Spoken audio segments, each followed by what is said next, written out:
God bless you. My name is Pastor Harris Kakalides, and you're watching here in the program Getting to Know Jesus.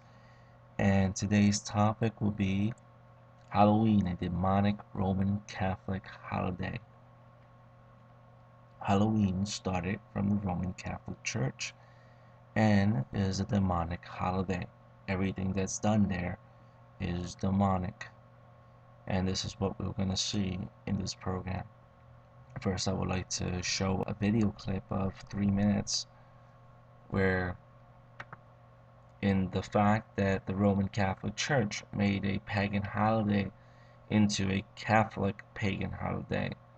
The following is a 3-minute clip of the History Channel video, The Haunted History of Halloween. Soon found that steering the public away from paganism would not be easy. These cultural traditions are so deep and the images are so deep that you can't just wipe them out. So what you do is baptize them and try to turn them, sort of give them a Christian twist and interpretation and sanctify them in some way.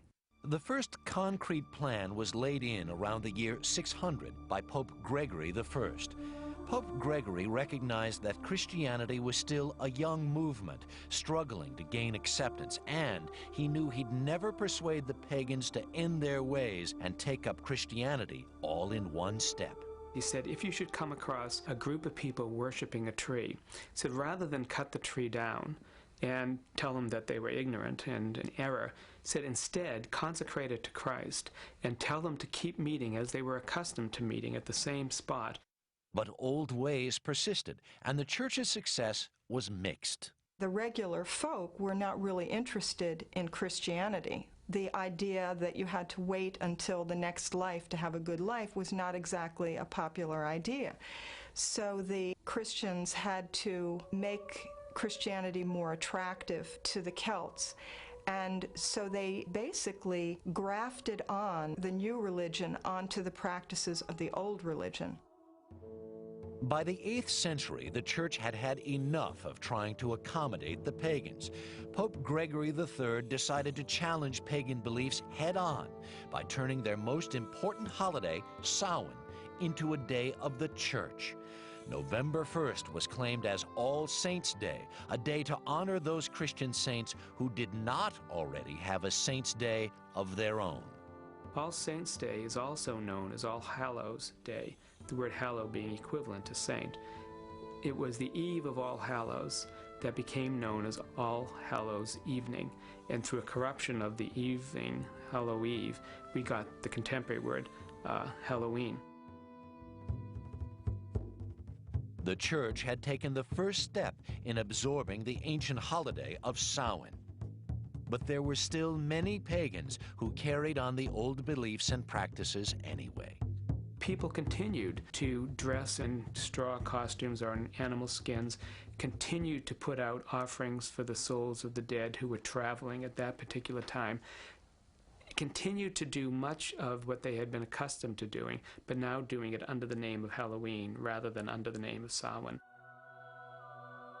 In the 10th century, the church took its campaign one step further. It declared November 2nd to be All Souls' Day, a day to remember everyone, saint or not, who died in the last year. It was a direct appropriation of Samhain.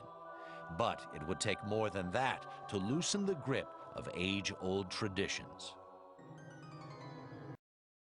Let me show another clip from Pastor David L. Brown, where he talks a little bit about Halloween in a sermon he entitled Halloween, Christian or Pagan? Because of the Irish potato famine in 1845 and 1846, the Irish people are starving to death. By the way, I'm a good part Irish. My grandmother's name was O'Donoghue.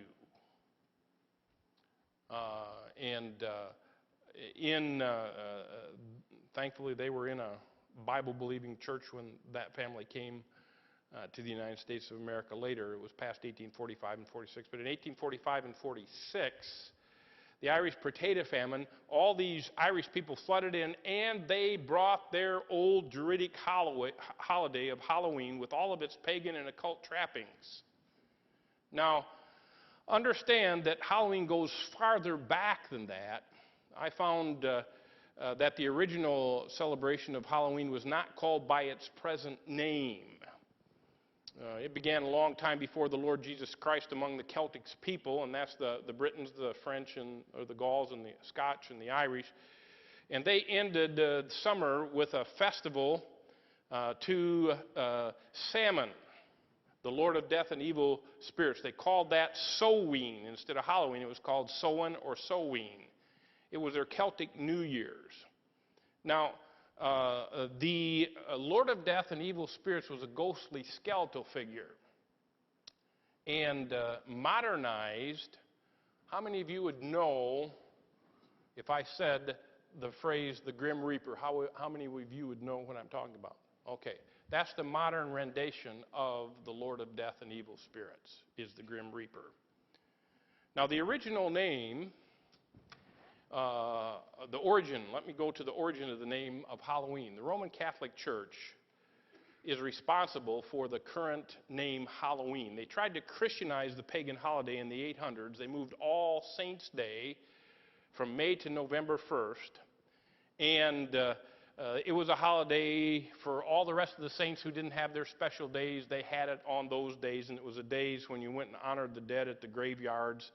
And the night before November 1st, they called All Hallows Even, and run together, what do you have? Halloween. So we have a Catholic name on a pagan day. It's important to note that even in the Catholic encyclopedia, they admit that their efforts to make the day, quote, Christian, end quote, miserably failed. Right out of the Catholic encyclopedia, the night of October 38th, 1st, and the vigil of the Feast of All Saints, Halloween derives its name from an older English term, All Hallows Even, and although its traditions derive from pagan worship, an important source of the customs of Halloween were the Druidic religion of pre-Christian Gaul or France and Britain. So the name of the holiday. I wanna show another clip, and this is from a two-part series called Halloween. It's from Frank Bolea, a pastor, and in this 44-second clip, he talks about how Halloween came to America. So where did Halloween begin? And if you were to ask that question to most people, pretty easy to trace. Most think it began 2,000 years ago with people known as the Celtics. I'm sorry, the Irish may get a little upset right now. They lived in what is today England, Ireland, Scotland, and Wales, the British Isles. That's where most people can track it back to. In fact, let me read to you an interesting quote. The founding fathers of America, essentially the Pilgrims and the Puritans, refused to permit the holiday to be observed because they knew it was a satanic holiday. Halloween was not widely celebrated in the United States until about 1900. In the 1840s, there was a terrible potato famine in Ireland, and which sent thousands of Catholic Irish to America, and they brought Halloween with them. Now I wish to show a clip on the meaning of trick-or-treat and jack-o'-lanterns. A little bit of its meaning. This is by Robert Rowan in a message he entitled "The Truth About Halloween." First day of the satanic or witchcraft calendar, May 1st, May Day, that's the most sacred day for witches. This is the second most sacred day. And it was a day in which they called forth the evil spirits to come forward and work on the hearts and minds of the living. It's activities under the Druids. And, this phrase, trick or treat, it doesn't mean give me candy. It's not where it came from. The Druid priest would go to a home, say 400 AD and actually 400 BC even. They would go to a home and they would knock on the door of that home and say trick or treat, and you were supposed to bring out a young virgin to give them as a sacrifice. And if you didn't do so, they would put a hex on you, and whether through real satanic power or through psychology, I don't know, but somebody usually died. But if you gave them that virgin, you never saw her again. You'll have to read the online notes to find out what happened to her, because I'm not going to tell you. Okay? So this is what trick-or-treat meant. Now, if you actually did that and you gave up that young girl, they would then take a carved-out pumpkin and they would put a candle in it. And again, I'm not going to tell you what this candle was made of. You'll have to read the notes online to find out. But what the candle is made of is itself significant, but I can't say it here. They would put this candle on there to burn and scare away the evil spirits from your house. And when you saw a jack-o'-lantern burning on someone's porch, you knew that they'd given up one of their virgins to the Druid priest. Now I want to show a document, which I'm going to read, in the Satanic Bible. Levi's Bible states the following about Halloween. In the book of Lucifer, chapter 11, religious holidays. He states, after one's own birthday, the two major satanic holidays are Walpurgisnacht and Halloween, or All Hallows Eve. And he also states this: Halloween, All Hallows Eve, or All Saints' Day, falls on October 31st or November 1st. Originally, All Hallows Eve was one of the great fire festivals of Britain at the end of the Druids. In Scotland, it was associated with the time when the spirits of the dead, the demons, witches, and sorcerers were unusually active and propitious. Paradoxically, All Hallows Eve was also the night when young people performed magical rituals to determine their future marriage partners. The youth of the villages carried on with much merry-making and sensual revelry, but the older people took great care to safeguard their homes from the evil spirits, witches, and demons who had exceptional power that night. So we see it's a holiday of the devil, according to the Satanic Bible. World Book Encyclopedia, quoted in the Atlanta Journal on October 16, 1977, states, it was the Celts who chose the date of October 31st as their New Year's Eve, and who originally intended it as a celebration of everything wicked, evil, and dead. Also, during their celebration, they will gather around a community bonfire and offer as sacrifice their animals, their crops, and sometimes themselves, and wearing costumes made from the heads and skins of other animals. They will also tell one another's fortunes for the coming year. The celebration remained much the same after the Romans conquered the Celts around 43 AD. The Romans did, however, add a ceremony honoring their goddesses of the fruit and trees, and thus the association with apples and the custom of bobbing for them. Close quote. Halloween is definitely a time for many satanic activities that we see. If you read Halloween, a Celebration of Evil, it's a PDF, you can find it in the internet. It starts by stating this: Halloween personifies all that is evil. I once rented a fine video taped entitled Halloween Trick or Treat from a Bible bookstore. I was very touched by an interview shown in the video of a man whose parents were Satan worshippers. He was raised in that way of life, but he found Christ. He told of once having a little girl playmate whom they had marked for sacrifice. One Halloween night they drugged her, tied her naked little body upon an altar, slashed her wrists and the soles of her feet, and drank her blood until it had all drained from her body. During that interview, he makes a very moving appeal and a very persuasive plea for Christians to distance themselves completely from Halloween and everything about it. Close quote.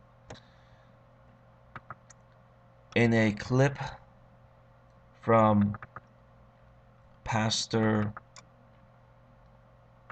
Frank Bolea, he shows a clip of Oprah interviewing a lady that used to be in Satanism, and she talks about how she used to sacrifice. So, law enforcement agencies, there's a number of law enforcement agencies, including the FBI, that has a special task force, SRS, which is a satanic ritual sacrifice task force. A number of local departments have them. A number of missing children are never found. A number of law enforcement agencies believe that some of these missing children are SRS. Jack Roper, a cult researcher with CARIS, Christian Apologetics Research and Information Service, says the time of the year where you have the highest rate of satanic ritual crimes is what? It's Halloween. It's this time of the year. I want to show you a video from Oprah, and this was a number of years ago. This woman in this video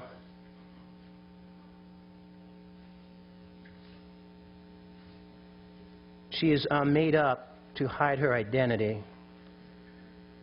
See if I get this right here. Right. When I was very young, I was forced to participate in that, in which I had to sacrifice an infant. And the purpose of sacrifice is to what? Is to bring you what? What are you sacrificing for? For power. I want you to listen to it one more time. The purpose of sacrifice is to what? Is to bring you what? What are you sacrificing for? For power. In that, in which I had to sacrifice an infant. Did you hear what she just said? And I'm sorry, the purpose it's an of sacrifice is to what? Is to bring you. She said that she sacrificed an infant, and she describes that she was involved in a satanic cult. She was a Jewish girl, grew up in a Jewish family. Her family were Satanists.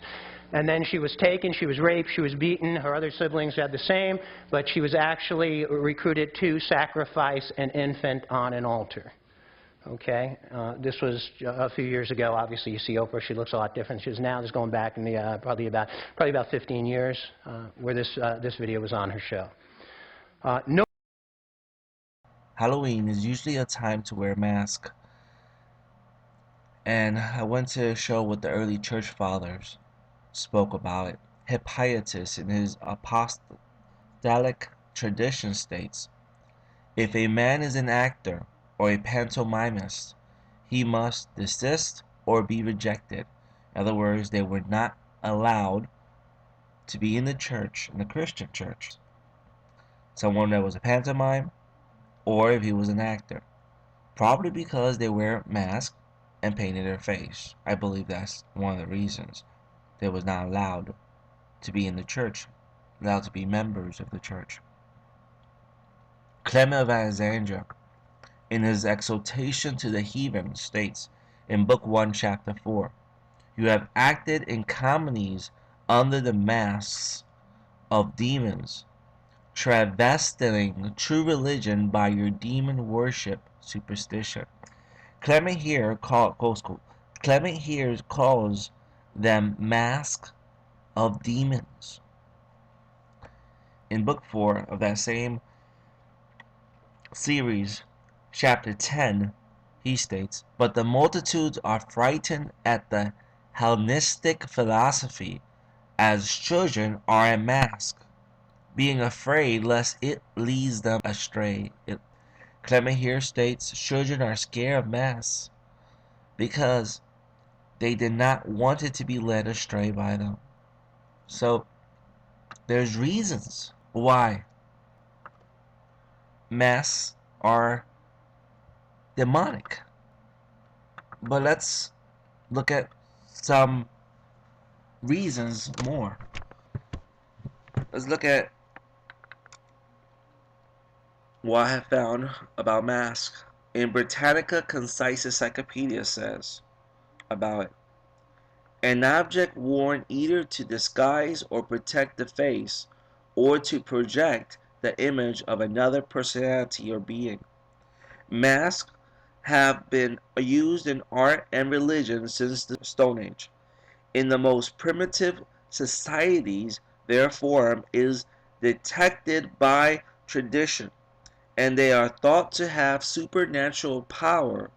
Death masks associated with the return of the spirit to the body were used in ancient Egypt, Asia, and the Inca civilizations, and were sometimes kept as portraits of the dead. Masks worn on holidays such as Halloween, Mardi Gras, signify festivities, and they have also been widely used in the theater, beginning with the Greek drama, and continuing through medieval mysterious plays and Italian comedies. Let's look at Britannica Student Encyclopedia 2003. Social and religious. In tradition cultures, masks are worn mostly exclusively by men. It is widely believed that a man's religion or magical powers are released by changing identity and becoming another being. Ritual masks have a history in Europe of more than 30,000 years. More than 50 depictions of men in animal disguises are known in Paleolithic art. While the exact function of such masks is not known, present-day instances suggest that the hunters may wear animal costumes to magically take on the animal's strength and cunning. Another ritual use of masks has to do with the ancestor worship. By wearing masks of the dead are magically brought back to life to reveal to the living the mysteries of death and the world beyond. In many tribal cultures, masks also play a major role in initiation ceremonies, either boys coming into manhood or men being made members of a secret society.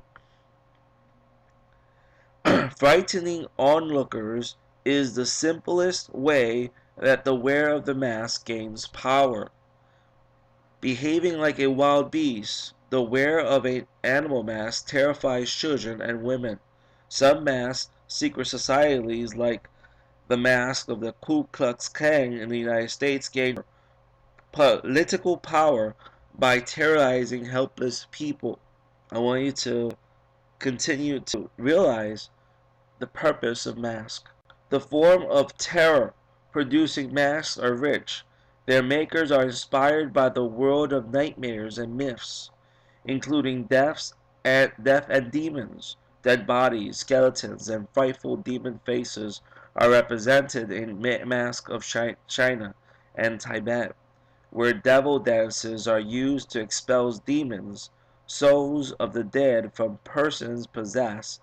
War masks with monstrous faces are meant to frighten and paralyze the enemy. It's evil. Christians should not have any part in wearing masks. There's lots of other quotations I have on wearing masks, which I'm not going to quote. I was reading a blog, and it states, "Is Halloween devil worship?"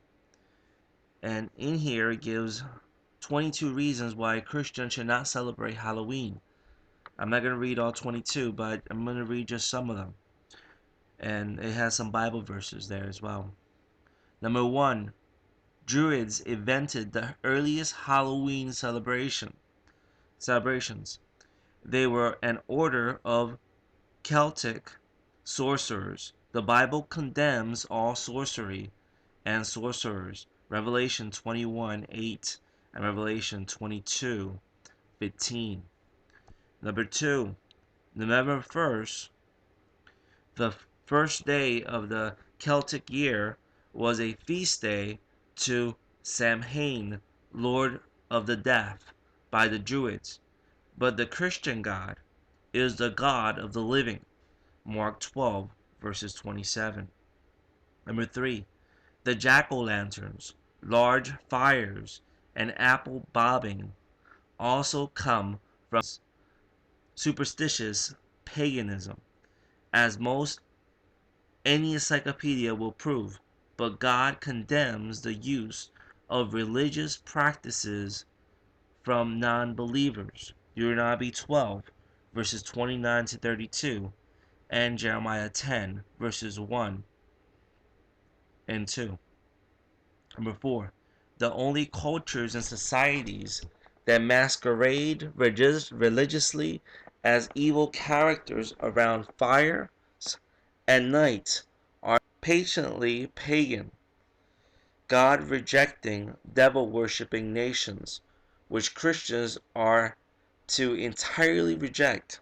Leviticus 18:24, verses 28, Deuteronomy 4, verses 6, Deuteronomy 9, verses 5, 12, verses 29 to 32, Deuteronomy 18, verses 9 and 14. Number 5. When God wrote the laws for Israel, all witches and any related persons were put to death, for he strongly hates anyone seeking to devils and witchcraft rather than to himself. Exodus 22:18, Leviticus 19:26 and 31, Leviticus 20 verses 6 and 27, Deuteronomy 18 verses 9 through 12, and 1 Chronicles 10 verses 13 and 14.